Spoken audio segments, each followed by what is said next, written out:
The early morning sun was peeking through the curtains of Eleanor Hartley's modest little kitchen. She sat at the table, her hands wrapped around a cup of tea, staring at the folded piece of paper in front of her. It was a property sale contract, the last tie she had to the small rental home she'd owned for nearly 20 years. Selling it had not been an easy decision. That house had been her safety net, her backup plan, the just-in-case home she could fall back on if life ever took a turn. But now she had chosen to let it go, not for herself, but for her son, Daniel. Daniel had called her a week earlier, his voice heavy with stress. "Daniel, Mom, I'm in trouble. The mortgage payments are eating us alive. Melissa and I were falling behind. I don't know what to do." Eleanor didn't even hesitate before saying, "We'll figure something out, sweetheart." She had raised him alone after her husband passed away, working double shifts as a schoolteacher to give him everything he needed. If there was one thing she could still do for him, it was to lift this burden off his shoulders. So she sold the rental home. After taxes and fees, she had just enough to pay off the $280,000 balance on Daniel's mortgage. When she arrived at his house that evening, she held the bank's confirmation letter in her trembling hands. Daniel opened the door, and the moment she told him, his eyes filled with tears. "Eleanor, it's done. You don't owe the bank a penny now. The house is yours debt-free." Daniel stared at her in disbelief. Then he pulled her into a tight hug. "Daniel, Mom, I can't believe you did this for me.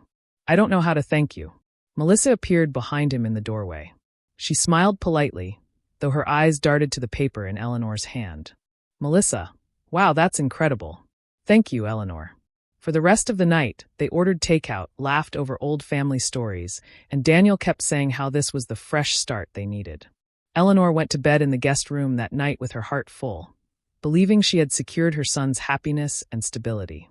The next morning, the smell of coffee drifted up the stairs. Eleanor got dressed and headed down, expecting to find Daniel making breakfast like he used to when she visited. Instead, she found Melissa sitting at the kitchen island, her phone in hand, looking serious. Melissa didn't offer a smile this time. She gestured toward the seat across from her. "Melissa, Eleanor, can we talk for a minute?" Eleanor sat down slowly. There was something in Melissa's tone, clipped businesslike, that made her uneasy. Melissa leaned forward. "Melissa, now that the house is officially ours, Daniel and I feel it's best if you move out." Eleanor blinked, unsure she'd heard correctly. "Eleanor, move out? I wasn't planning to stay forever, Melissa. I just thought." Melissa interrupted, her voice firm but wrapped in a thin smile. "Melissa, we just need privacy, you know? Space to move forward. You've done so much for us, and we appreciate it, but it's time." Eleanor turned to Daniel, expecting him to protest, to tell Melissa this was absurd. But Daniel was leaning against the counter, arms folded, eyes on the floor. "Daniel, Mom, it's for the best. You'll be fine. We'll help you find somewhere." His voice was quiet, but it was final. The words hit harder than she expected. After all she had done, all she had given, they couldn't even let her stay for a while. Eleanor felt the heat rising in her chest, a mix of hurt and disbelief. She wanted to ask, "Where do you think I'll go?" Or, "Is this really what you want?" But something inside her stopped the words. Maybe it was dignity, maybe it was the sudden, sharp understanding that she was no longer welcome here. So instead, she nodded slowly. "Eleanor, all right. I'll pack my things." Melissa's shoulders seemed to relax, as though a problem had been solved. "Melissa, thank you, Eleanor. I knew you'd understand." Eleanor walked back upstairs to the guest room, her room, and closed the door. She stood there for a moment, staring at the neatly made bed, the little vase of flowers she'd brought from her garden just 2 days ago, the suitcase she had never fully unpacked. She began folding her clothes into the suitcase in silence. Each shirt, each pair of socks felt heavier than it should. This was supposed to be a moment of joy, the moment she saw her son finally free from the weight of debt. Instead, it felt like a goodbye she hadn't been prepared for. When she zipped up her suitcase and took one last look around the room, she noticed the framed photo of her and Daniel from his high school graduation sitting on the dresser. She picked it up, brushed the dust from the glass, and placed it gently in her bag. Downstairs, Daniel was standing by the door. "Daniel, Mom, you know we still love you. This is just what's best for everyone." Eleanor gave him a small, tired smile. "Eleanor, of course, Daniel. I understand." Melissa didn't come to the door. Eleanor stepped outside, the weight of her suitcase pulling on her arm, and walked to her car. She didn't cry, not yet. She just drove. As she merged onto the highway, she glanced at the folded bank documents on the passenger seat. Daniel thought the house was entirely his now. Melissa thought Eleanor had cut herself out of the picture completely. But what neither of them realized, what Eleanor had quietly arranged during the mortgage payoff, was that she had signed as joint owner on the title. The house wasn't just theirs. It was still hers, too. She didn't know if she would ever need that fact. She didn't want to. But as she drove toward the small furnished apartment she had rented for the next month, she couldn't ignore the strange sense of calm beneath her hurt. One day, she thought, this might matter more than they could imagine. And with that quiet thought, Eleanor disappeared from their daily lives, leaving Daniel and Melissa to enjoy their fresh start, unaware of the truth waiting in the shadows.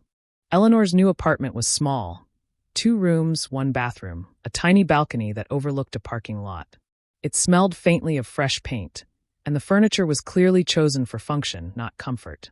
The couch was stiff, the bed creaked, and the kitchen counter barely had enough space for a kettle and a toaster. But it was hers for now. The first few days after leaving Daniel's house passed in a blur. She unpacked her clothes, lined up her books on the single shelf by the window, and put her favorite teacup in the cupboard. The framed photo of her and Daniel at his graduation sat on the table, facing the kitchen, a reminder of a time when they had been each other's whole world. She didn't hear from Daniel. Not a call, not a message. Melissa didn't reach out either, not even a polite, "Hope you're settled." The silence was loud. In the mornings, Eleanor took slow walks through the neighborhood, exploring the small grocery store on the corner, the library a few blocks away, and the little park where the benches were painted bright blue. She spoke to strangers in passing, a nod here, a comment about the weather there, but the warmth she longed for wasn't there. She tried not to think about the morning they'd asked her to leave. She tried not to replay Melissa's smile, Daniel's downcast eyes, the way their words had felt like a door quietly closing in her face. But late at night, when the apartment was silent and the hum of the refrigerator was the only sound, the memory came back like an unwelcome visitor. On the 3rd week, Eleanor sat at her small table with a cup of tea, staring at the property deed she had kept hidden in a drawer.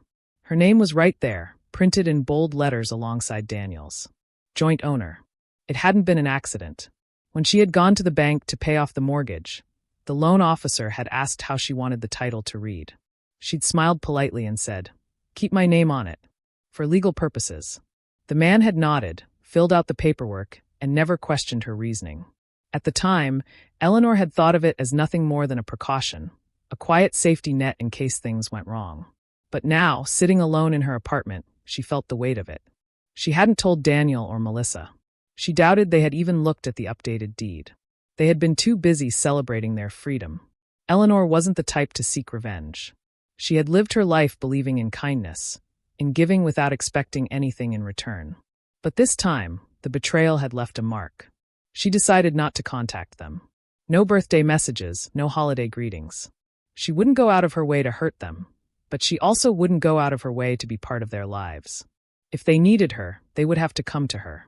One afternoon, Eleanor stopped by the local market. She picked up fresh bread, tomatoes, and a small wheel of cheese. The cashier, a cheerful woman named Marlene, chatted as she rang up the items. "Marlene, you're new around here, right? Haven't seen you before." "Eleanor, just moved in a few weeks ago." "Marlene, welcome. It's a quiet neighborhood. People keep to themselves, but they're good folk." Eleanor smiled politely. She had no intention of explaining why she had moved here. Some truths were better kept to yourself. That evening, she sat on her balcony with a blanket wrapped around her shoulders, watching the sun dip behind the rows of apartment buildings. Somewhere, families were sitting down to dinner together, laughing and sharing stories. She wondered if Daniel and Melissa were doing the same. She pictured them in the house she had paid for, the house she still partly owned, living their private life without her. She imagined Melissa decorating the living room, Daniel mowing the lawn, both of them thinking the chapter with her was closed for good. Eleanor took a slow sip of tea and set the cup down. She didn't feel anger, not in the burning way she had expected. Instead, there was a calm, almost patient ache in her chest. She knew life had a way of circling back. She knew greed had a way of undoing itself. The following week, she received an envelope in the mail from the county assessor's office. It was a copy of the annual property tax statement, addressed to both Eleanor Hartley and Daniel Hartley. She traced her finger over her name. She had every right to be on that paper. Every legal right. Eleanor placed the statement back in its envelope and slid it into the drawer with the deed. She didn't need to do anything with it now. Not yet, because deep down, she could feel it. The distance between her and Daniel was not just emotional. There was something shifting beneath the surface, something that would eventually crack through. And when it did, she would be ready. One rainy evening, Eleanor was at the library returning a stack of books. As she stepped out into the drizzle, she saw a young couple arguing in the parking lot. The man was gesturing toward a car, the woman crossing her arms in defiance. Eleanor didn't know their story, but something about the scene made her think of Daniel and Melissa. How Melissa's voice could slice through a room, how Daniel's shoulders would slump when he gave in to her demands. Eleanor walked past them without a word, but the thought stayed with her all night. She realized she was starting to see patterns. The way Melissa had subtly controlled Daniel, the way he had let her. And she wondered, not for the first time, what might happen if their perfect picture began to crack. As the days turned into weeks, the silence between her and Daniel grew heavier. She could have picked up the phone. She could have asked how he was doing, if the house was everything they wanted. But she didn't, because something in her gut told her that the next time she heard from Daniel, it wouldn't be for a friendly chat. It would be because something had gone terribly wrong. And she was right. That call was coming. And when it did, it would change everything. It was a Friday evening late in October. The kind of night where the rain didn't fall in sheets, but in a steady, cold drizzle that seemed to seep into your bones. Eleanor was curled up on her stiff apartment couch, a blanket draped around her shoulders, a book open on her lap. She wasn't really reading. Her eyes scanned the same sentence 3 times without absorbing it. There was a heaviness in the air, and not just because of the weather. Something had been gnawing at her for days. A quiet, persistent feeling she couldn't name. The clock on the wall read 10:42 p.m. when her phone rang. The sound startled her. She wasn't used to late-night calls. Her first thought was that it must be a wrong number. But when she saw the screen, her heart gave a strange, hard thump. Daniel. For a split second, she considered letting it go to voicemail. She imagined hearing his voice, maybe a casual, just checking in. But she knew deep down this wasn't a casual call. She answered. Eleanor. Hello? There was a pause and then a shaky breath. Daniel. Mom. I don't know what to do. Eleanor sat up straighter. Eleanor. What's wrong? In the background, she could hear muffled voices, a woman shouting, the sound of something slamming. Daniel's words tumbled out in a rush. Daniel. The bank came today. They're taking the house. Eleanor's stomach tightened. Eleanor. What do you mean? I paid off the mortgage. The bank can't just take it. There was another pause, and then his voice dropped lower, like he was ashamed to say it. Daniel. Melissa, she took out a home equity loan. A big one. I didn't know until it was too late. She said it was for renovations, but she used most of it for other things. Eleanor closed her eyes, the pieces falling into place. She could see Melissa's expensive handbags, the luxury vacations she posted about online, the new car she had been driving when Eleanor left. Daniel kept talking, his words growing more desperate. Daniel, we fell behind on the payments. They sent notices, but Melissa said she'd handle it. Today they showed up. We have a week to get out. The shouting in the background grew louder. Melissa, distant, tell her we're staying with her. She owes us that much. Daniel's voice cracked. Daniel. Mom, can we come stay with you? Just for a little while? Until we figure things out. Eleanor sat very still, the phone warm against her ear. This was the moment she had felt coming for weeks. She thought about the morning they had told her to leave, about Daniel standing there with his arms crossed, unable to look her in the eye. She thought about Melissa's smile, polite, practiced, and cold. And then she thought about the folded deed in her drawer, the one with her name printed right next to Daniel's. Eleanor, calmly, Daniel, the bank can't take my house. There was silence. Daniel, what do you mean your house? Eleanor, when I paid off the mortgage, I kept my name on the deed. I'm a joint owner. Legally, the house is still mine too. She could hear the shift in his breathing, the realization clicking into place. Daniel, so you could stop them? You could. Eleanor, no, Daniel. Melissa took out that loan without telling me. I'm not paying off her debt, but I can make sure I'm not left with nothing. In the background, Melissa's voice rose again, sharp and panicked. Melissa, what is she saying? Is she going to fix it? Tell her she has to. Eleanor's voice stayed steady, almost gentle. Eleanor, you can come stay with me for a while, but Melissa can't. There was a long, heavy pause. She could hear Melissa shouting, Daniel trying to quiet her, the sound of something hitting a wall. When Daniel finally spoke, his voice was low, almost broken. Daniel, all right, I'll come alone. That night, Eleanor sat in the quiet after the call ended. The rain tapped against the window, steady and unhurried. She didn't feel triumphant. She didn't feel vindicated. What she felt was something deeper, a quiet, unwavering certainty that she had done the right thing. She had given them everything once. They had thrown it away. And now she was giving her son a second chance, but on her terms. Melissa's terms had destroyed the life they'd built. Eleanor's terms might just save what was left of it. The next morning, Eleanor made space in the apartment. She cleared the second room of boxes, set fresh sheets on the bed, and placed a spare set of keys on the kitchen counter. When Daniel arrived later that day, he looked different. The confident posture she remembered was gone, replaced with slumped shoulders and tired eyes. He didn't say much at first, just hugged her a little too tightly, as if afraid she might push him away too. She didn't. But she also didn't ask about Melissa. That was a story she already knew, even without hearing it. Daniel's arrival marked the first time Eleanor had seen him in over a month. He looked like a shadow of the man who had once stood tall in his new home, beaming with pride. His clothes were wrinkled, his hair unkempt, and his voice carried the weight of sleepless nights. He stepped inside her apartment quietly, as if afraid of disturbing the air around them. Eleanor didn't speak right away. She simply took his wet coat, hung it by the door, and motioned toward the small couch.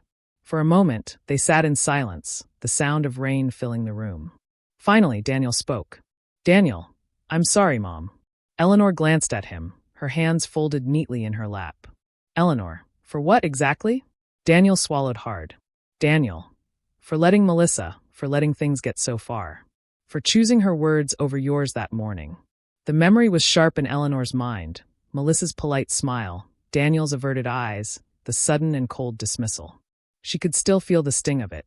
Eleanor, you made your choice, Daniel. Now you're living with it. He didn't argue. He just nodded, staring at the floor.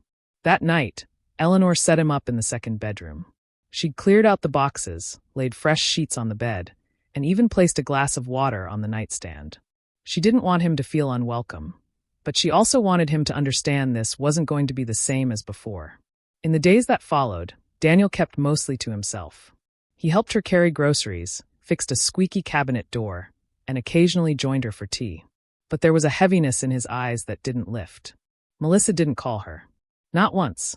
From bits and pieces of conversation, Eleanor learned that after the bank served the final foreclosure notice, Melissa had packed her bags and left. She blamed Daniel for ruining everything and moved in with a friend. There were rumors she had already started seeing someone else. One quiet Sunday morning, Eleanor sat at the table with a stack of paperwork. The foreclosure process had officially begun, and because her name was still on the deed, she'd been notified of every step. She had options, more than Daniel realized. The bank wanted to auction the property to recover Melissa's unpaid loan. But Eleanor could do something before it ever reached that stage.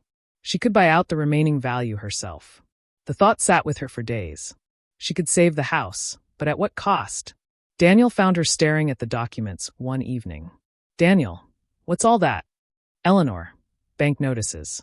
Since I'm a joint owner, I can make an offer to buy it outright before they auction it. Daniel's eyes widened.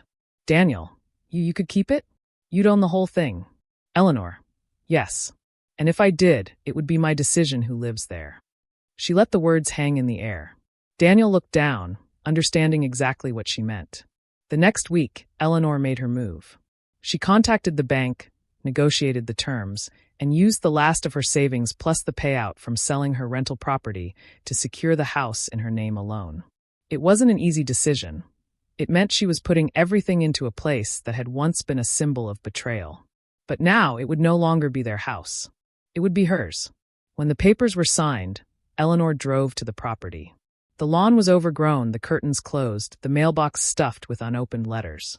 It looked nothing like the proud home she had paid off just weeks ago. She unlocked the door and stepped inside. The air was stale, the living room cluttered with boxes Melissa had left behind. Eleanor walked slowly through each room, running her hand over the walls, the banister, the kitchen counters. This house had once been a gift. Then it had been a weapon. Now it was a lesson. That evening, she sat Daniel down. Eleanor, I bought the house back. It's mine now, completely. Daniel stared at her. Daniel, does that mean we can move back in? Eleanor shook her head. Eleanor, no, Daniel. I didn't buy it for us. I bought it for me. I'll rent out the rooms or maybe sell it later. But I won't live there with people who don't respect what's given to them. Daniel looked like he'd been struck. Daniel, I understand. And for the first time, Eleanor believed he truly did. Months passed. Eleanor rented the house to a young family who treated it with care, filling it with laughter and warm lights in the windows. She visited occasionally to check on repairs, and every time she saw the children playing in the yard, she felt a quiet satisfaction. Daniel stayed in her apartment until he could afford a place of his own. Their relationship, though strained, slowly began to heal. He called more often, stopped by with groceries, and never again spoke to her in the tone he had that morning when he told her to leave. As for Melissa, she became a name they didn't say aloud, a chapter closed, a mistake Daniel didn't want to revisit. One evening, Daniel and Eleanor sat on her balcony, watching the sun set behind the buildings. Daniel, I think losing that house was the best thing that could have happened to me. Eleanor sipped her tea, a small smile playing on her lips. Eleanor, sometimes losing what you thought you wanted is the only way to see what you really need. He nodded, and they sat in comfortable silence. The house, once a symbol of betrayal, had become a reminder of Eleanor's quiet strength. She hadn't yelled, hadn't sought revenge in anger. She had simply waited, prepared, and acted when the time was right. And that, she thought, was the most powerful lesson of all.